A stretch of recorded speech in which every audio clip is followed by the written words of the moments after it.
Welcome to Off the Clock, the webcast of employment attorneys at Miller Johnson, where we discuss what is happening in the HR world and provide practical insight and advice. We are your co-hosts, Rebecca Strauss and Sarah Willey, two employment lawyers who spend their days guiding employers through all of the challenges that workplaces offer.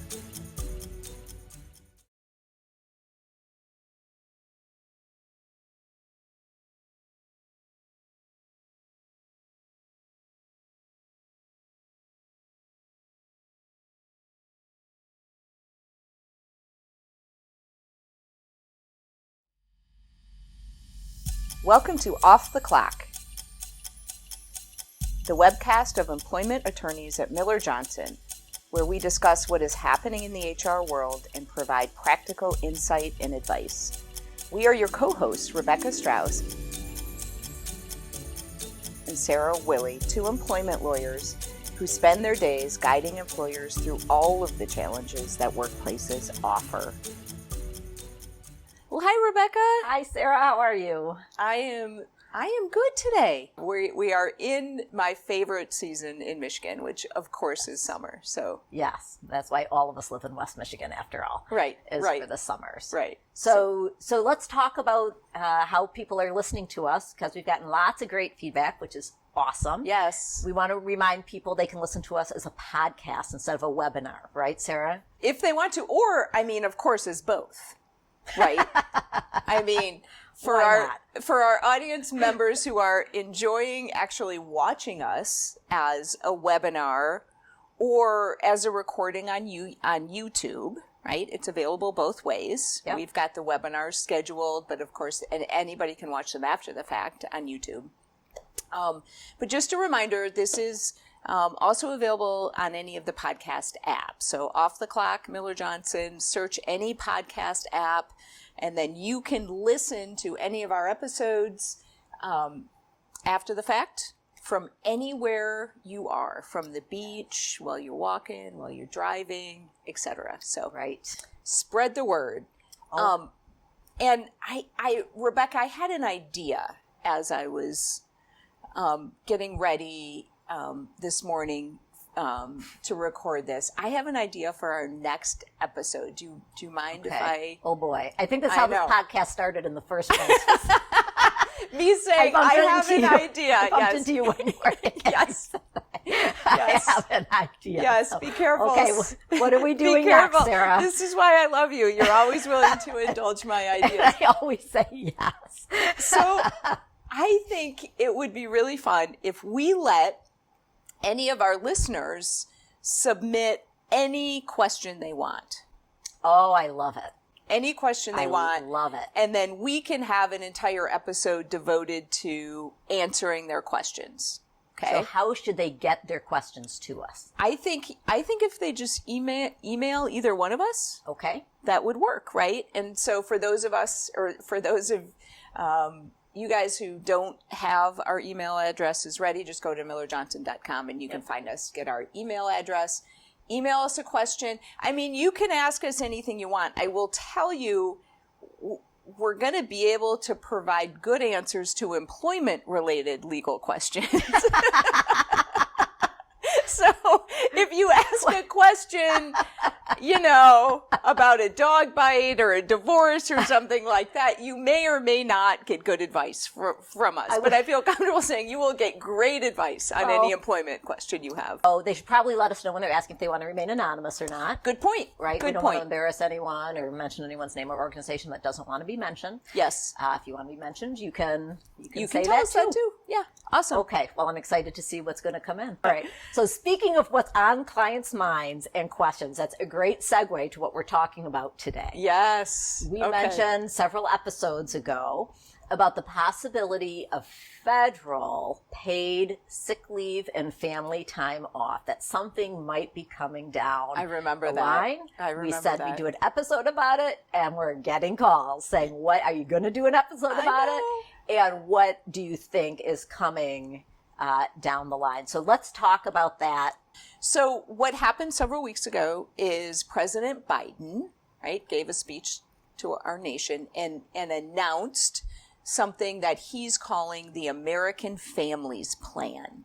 Okay. Okay. Is this another name we're going to have to remember? Yes. Oh, geez. Yes. Okay. The acronyms, right, for all of these family, whatever, plans, acts, et cetera, that have come out in the last year are endless. But anyway, this is the American Families Plan.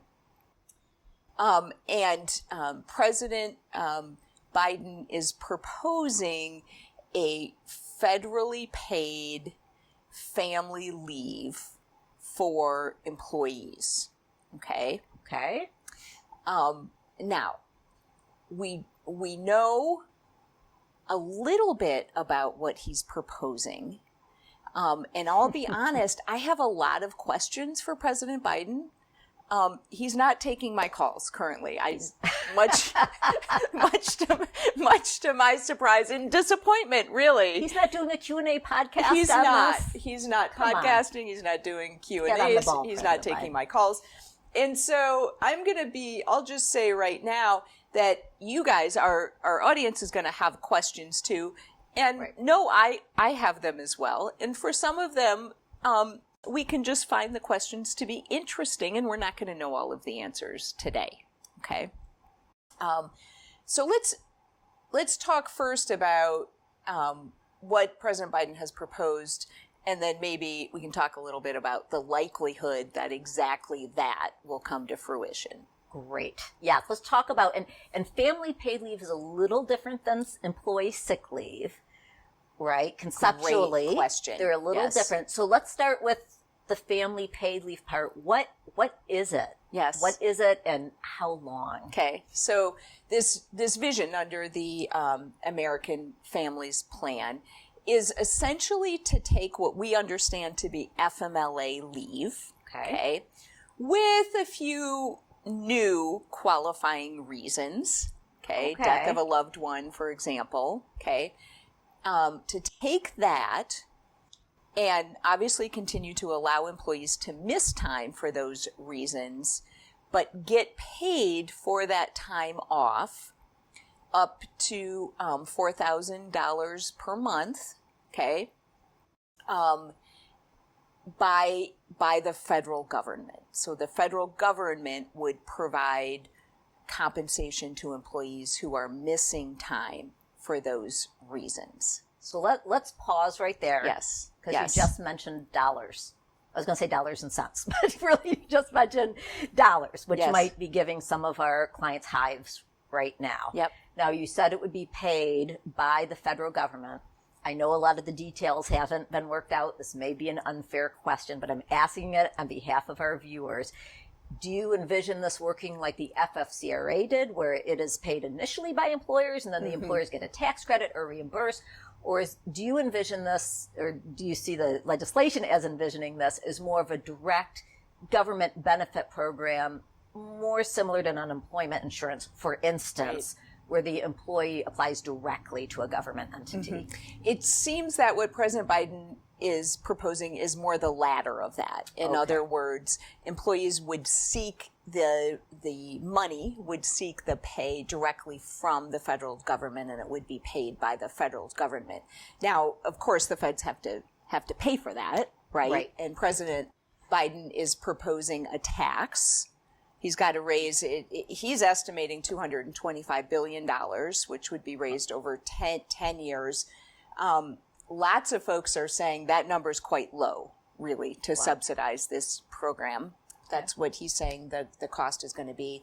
And he's proposing it as a tax, I think, on the top 1% of wage earners, okay? And a tax on businesses, too. So there may be some practical impacts on the businesses, but not a direct cost to the businesses. So when we're talking about paid family leave, it's not the employer paying the leave. Correct. Okay. Correct. But certainly from an economic standpoint, the cost of it will be paid through taxes, which will certainly impact businesses.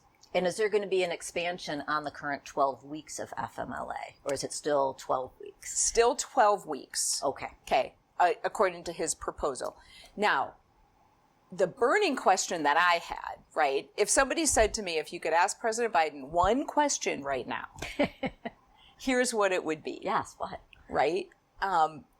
It would be whether the intention is to provide this paid leave for what we understand to be continuous leave, meaning I need a continuous time off for a surgery, or because I've had a baby or my spouse has had a baby, or to care for a parent, right? Continuous time off work.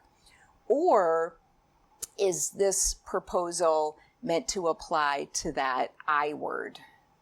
That I guess everyone's favorite type of FMLA. Right. Can we say it together? Yes. Let's just say it together. Intermittent FMLA. Right. Is it going to apply to intermittent FMLA? And I know we have listeners here today who are thinking, are you telling me that my employee who calls in every Friday, right, FMLA, is now going to be able to miss work without consequence and also receive pay for that day from the federal government? That's, I think, something that would cause blood pressures to rise, Rebecca. And that, it's not clear to me whether the proposal would encompass that. I mean, on its face, he's talking about pay being in terms of months, $4,000 a month, et cetera. So it looks to me that maybe that wouldn't be the case. But we don't know yet, to your point. So stay tuned. Stay tuned.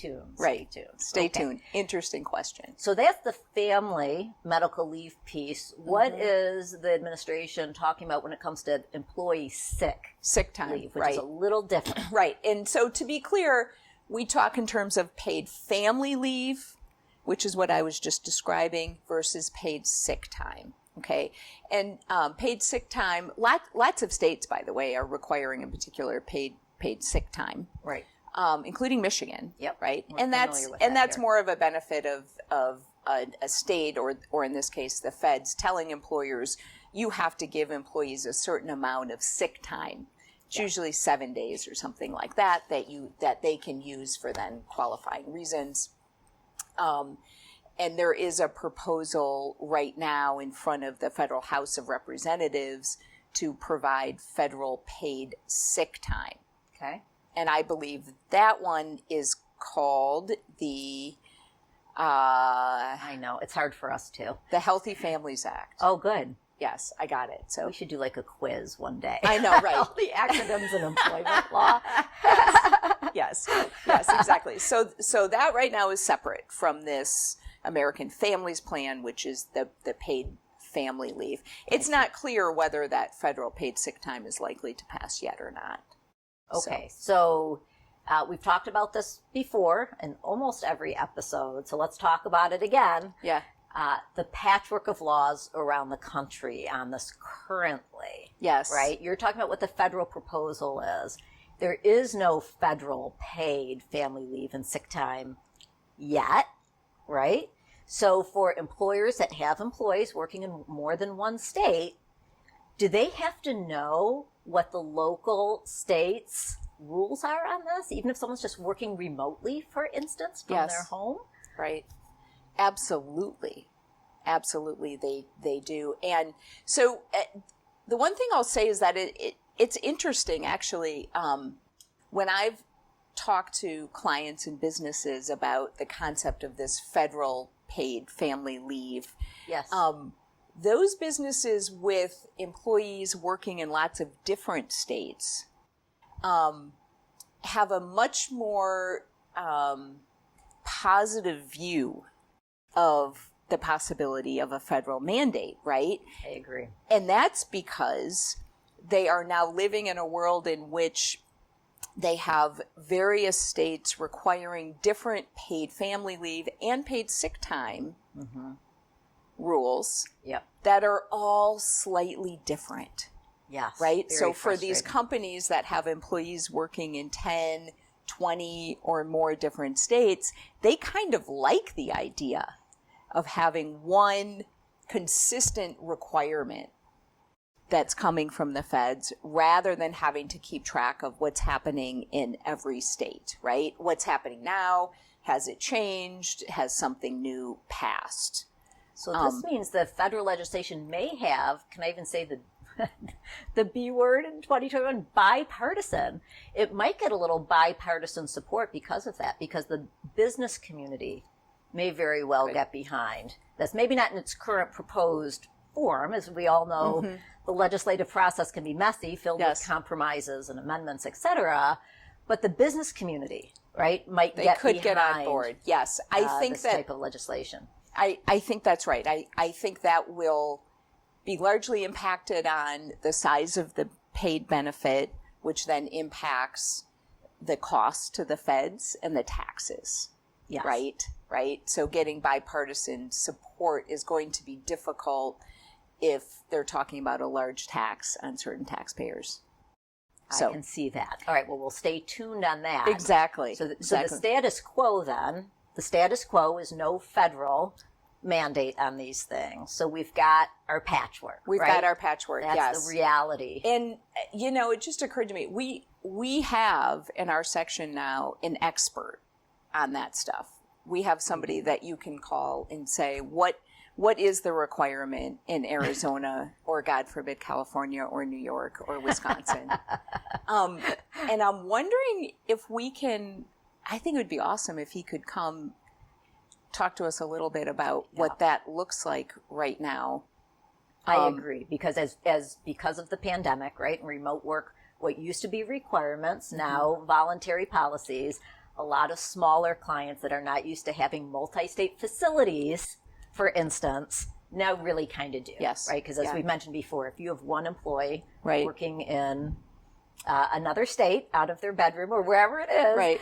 For the purposes of paid leave laws, they are an employee of that other state. So you basically, wherever you have an employee working from home, you have a facility in that location. And it makes my head, frankly, want to explode when I think about I think you're not alone. How employers are supposed to manage that sort of thing. So are you thinking of Matt O'Rourke? I'm thinking of Matt O'Rourke, yeah. So for the audience's benefit, we've got a producer here.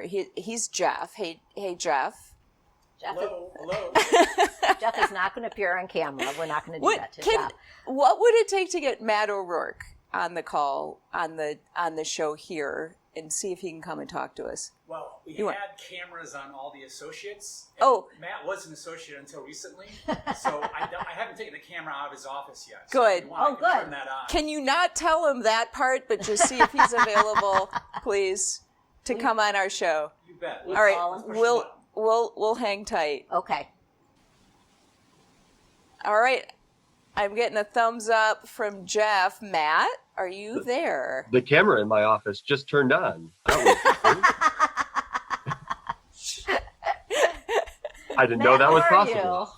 How are you, Matt? It's so good to see you. Good to see you guys, too. How's everything going? Good. We got this little podcast going. I've listened to some episodes. I'd like to say that I'm a long-time listener, but a first-time caller here. I've waited my entire life to drop that line, so thanks for giving me the opportunity. Now is the moment, and you never guessed that when you took a job at Miller Johnson, that was going to turn into an opportunity. Right, exactly. I always thought I'd be on the radio somewhere, but I will take this, and I'm happy to join you guys. Well, hey Matt, we were talking about paid family leave, okay, which I know you're following as well, but I started talking about this patchwork of different requirements under different state laws. And by that I mean paid family leave and paid sick time. And of course I got not very far before realizing that we needed the real expert on the show to talk about talk about that. And that of course is you. So thanks for joining us. Matt, for the audience's sake, Matt is Miller Johnson's employment section national law compliance expert. Okay. That blows my mind. Because somebody said, who wants to learn the laws of all 50 states? Right. And Matt raised his hand. Yes. He said, me. That's all anyone needs to know about Matt. Can I learn them and figure out a way to keep track of them? So, Matt, how did you become our national law expert, by the way?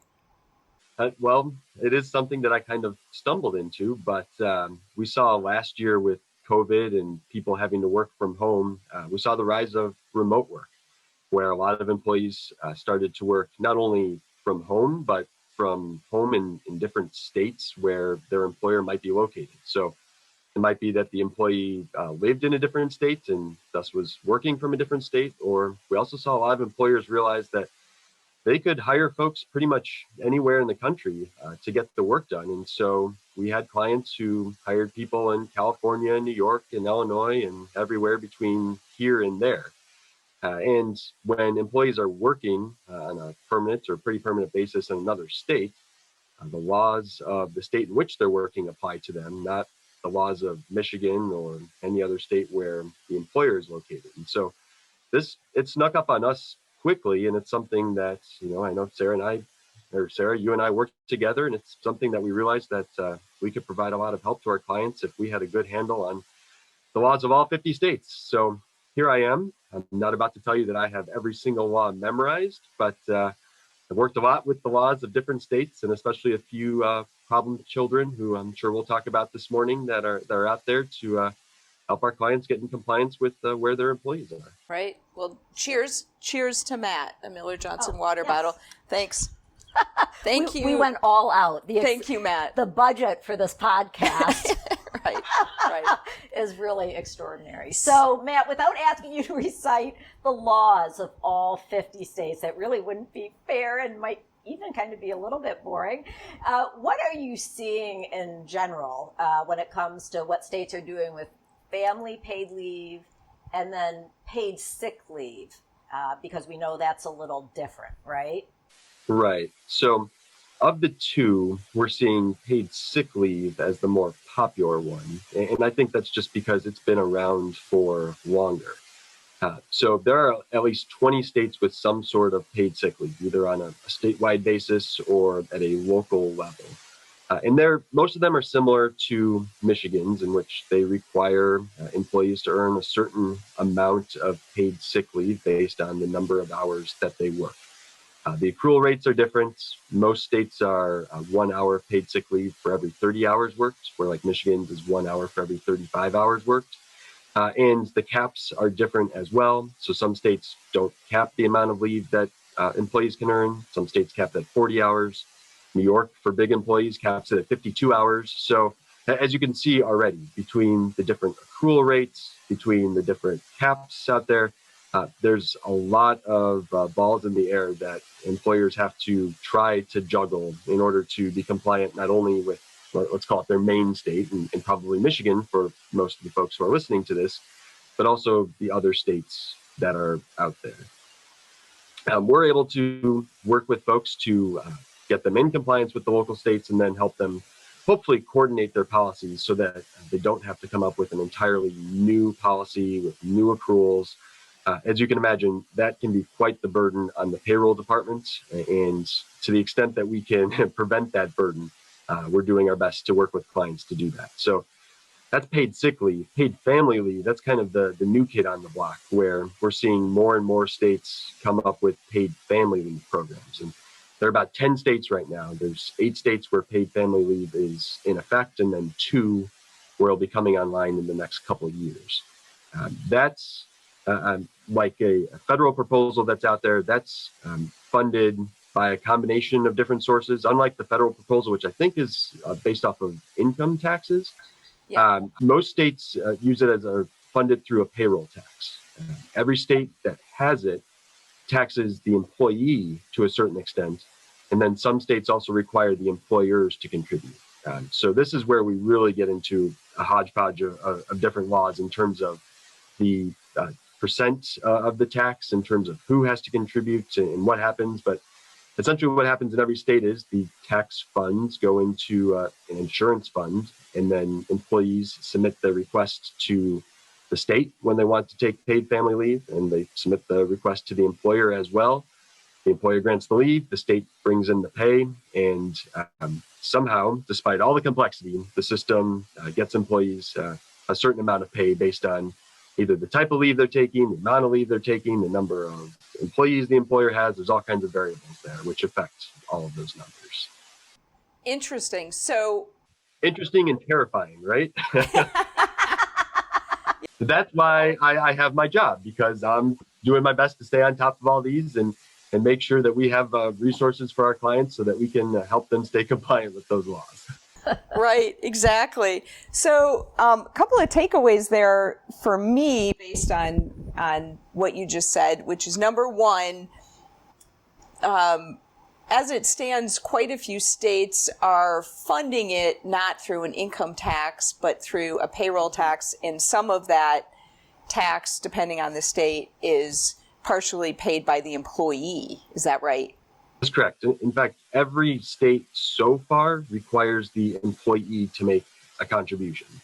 Some states, it's entirely funded by a tax taken from the employee. Other states, it's a mix between the employee pays a certain percent of his or her paycheck, and then the employer usually contributes close to an equal percentage as well. So that's particularly interesting to me because whenever I try to telegraph what's coming down the road, right, it's helpful to see what's being done now. That's right. Okay, so if I'm guessing where President Biden's proposal might end up, or where the areas of for compromise might be to try to get bipartisan support, that jumps off the page to me, right? That maybe federal paid family leave will happen, but his proposal of entirely funding it with an income tax on the top 1% wage earners in the country and on businesses, on certain businesses, that may change. Yes, that's and it exactly may be funded differently. I thought the same thing. And I was thinking back to my government classes where we talked about the founding fathers had in mind the states being the laboratories, right? And that's not what this podcast is about separation of powers now a bill becomes a law. But that was one of the concepts, right? That the states are kind of the laboratories, they test and sometimes succeed and sometimes fail, and then the federal government can learn from that. Yeah. Right? So exactly. I do see that as a possible compromise here. Exactly. Okay. So Matt, one of my questions, well, my burning question for President Biden is whether this paid family leave, the federal proposal, would likely apply to intermittent time off work. And you know what I mean by that. That's the employee calls in unexpectedly, right? Employer was planning on Sarah coming to work today, but Sarah calls in and says, I'm not going to be able to, FMLA, and Sarah doesn't get any sort of attendance repercussion from that. And so I'm wondering how likely it would be that the federal paid family leave would apply to intermittent absences like that. Given employers' concerns with staffing right now, I think that may throw them over a cliff if they understand that that's possible. Do you have an understanding of what states have said about that and whether they are providing paid family leave for intermittent absences? Well, if the states are the laboratories in this sense, we could be in some trouble, or we're going to have a paid family leave law that looks a lot like Frankenstein. So the states are all over the board here. Some states are silent about it. There are some states like, I think, Washington and New York, where they allow for intermittent leave, but only on a full day basis. So an employee couldn't miss 2 hours or half a day. If the employee is going to take intermittent paid family leave, he or she has to take the full day. Then there are states like California, and I don't want to be political here, but certainly the Biden administration has shown an affinity for employment-related things coming out of California.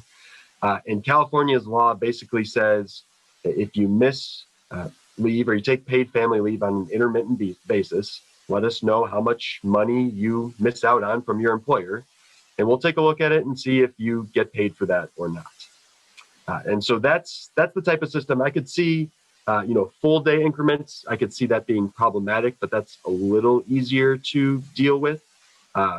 Let us know what you miss, and then we'll figure it out. That's a problem. I have no idea how employers are supposed to decide what people get paid, how they get paid, who's paying what when dealing with intermittent leave. And it's somewhat easy to tell with non-exempt employees, but then when we get to exempt employees, it all goes out the window because I don't know how they would be paid that. I have guesses, but I don't think this is a guessing podcast. So we'll save that for later. Yeah, well, we try not to be. Sometimes we are.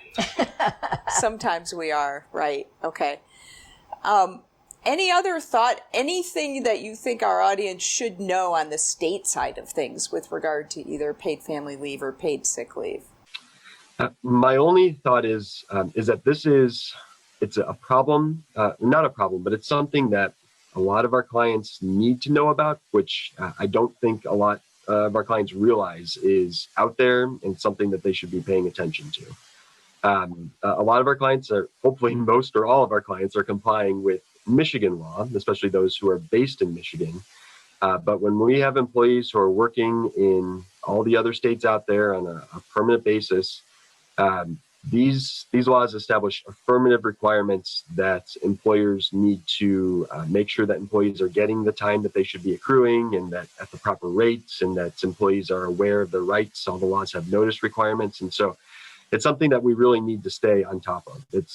Nobody likes dealing with these things because it's hard enough to comply with Michigan's law and stay on top of that. But this is really something that if we start to let things kind of slip through the cracks, it can cause some problems. So staying on top of it and knowing that these issues are out there is the best way to make sure we stay in compliance.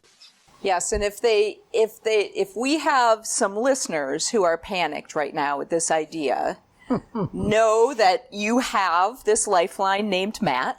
Yes. You can phone a friend too. You can phone a friend too.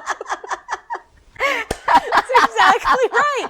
You can phone a friend too, and Matt is on top of all of these different requirements and can help you out. Instead of passing the buck, you just pass the phone, I think. I think that's what just happened. But no, I'm here. We have a team of people who are working on all this, and we're happy to help make sure we help you stay on top. Oh, excellent. Awesome. Thanks, Matt. Thanks, Matt. We appreciate it. Thanks for calling. Okay, bye. Bye. All right, Sarah. Wow. Well, that's a lot to get our heads around in terms of different state requirements. So you understand what I mean when I say the concept of moving away from a system in which multi-state employers are having to comply with and keep track of what each state is doing. The idea of a federal system actually has some appeal. To those folks that weren't on board before listening to Matt. Yes, right. I think they may be writing their elected officials now. Yeah. Supporting it. Yes. Right. So let's pivot a little bit, Sarah, because I know you have worked on voluntary policies, right? So up until now, we've been talking about mandates, right? The federal mandate that still hasn't passed yet, and we don't know exactly what it will look like. Yeah. The patchwork of state mandates. But you told me something very interesting recently, that you've helped a number of clients work on voluntary paid family leave. Yeah. Right? And we know it's a difficult hiring market right now that can that can entice employees to work for you, right? What should employers be thinking about if they're considering a voluntary policy? Right. In terms of paid, let's focus on paid family leave, right? So we're going to provide a voluntary paid family leave. And you're exactly right. So the reasons an employer might do that are, number one, to be competitive in the hiring market, for sure. That's right up at the top. And then I also see employers doing it on a voluntary basis for employees in states where it's not required, if they have employees working in other states where it is, right? So they figure, look, we're putting this together. This is a benefit we're going to give certain employees. Let's just give it to everybody. Interesting. And get that step up in the competitive hiring market at the same time. Okay. So that's why they might be doing it. In terms of what to be thinking about, right? They really want to be thoughtful, starting from square one, starting with, for what reasons do you want to provide this paid family leave? Okay. Do you want it to apply only to continuous leave or certain intermittent leaves? Okay. If it's voluntary, you can pick. You can pick. Right. Yep. How much is the pay going to be? Doesn't have to be 100%. It does not have to be 100%, nor does it have to be for 12 weeks.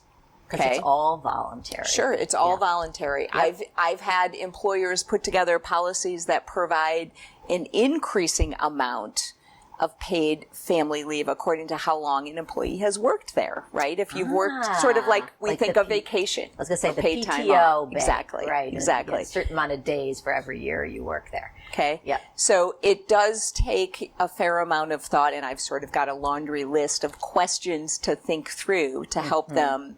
I'll even say design a paid family leave program that is tailored sort of to what their objectives are, right? Is it hiring? Is it retention? Is it being a progressive employer? Is it legal compliance, et cetera? Excellent. Well, I think we've given folks a lot to think about. We have. Maybe too much. Thank you for indulging me on an entire episode of family leave. Well, I know our clients appreciate your recognized expertise in this area, and I myself really appreciate having you and Matt and others to rely on when these complicated issues come up about this whole patchwork of paid leave. So, so thank you personally. Thank you on behalf of all of our listeners. You are welcome. All right. Okay. Time to get so back next to work. time, submit your questions. If you have a question you want us to answer, please send it our way. Email it to either one of us. And just a reminder, you can listen to this on the podcast app as well. Bye, all right, everybody. back to work. Bye, everyone.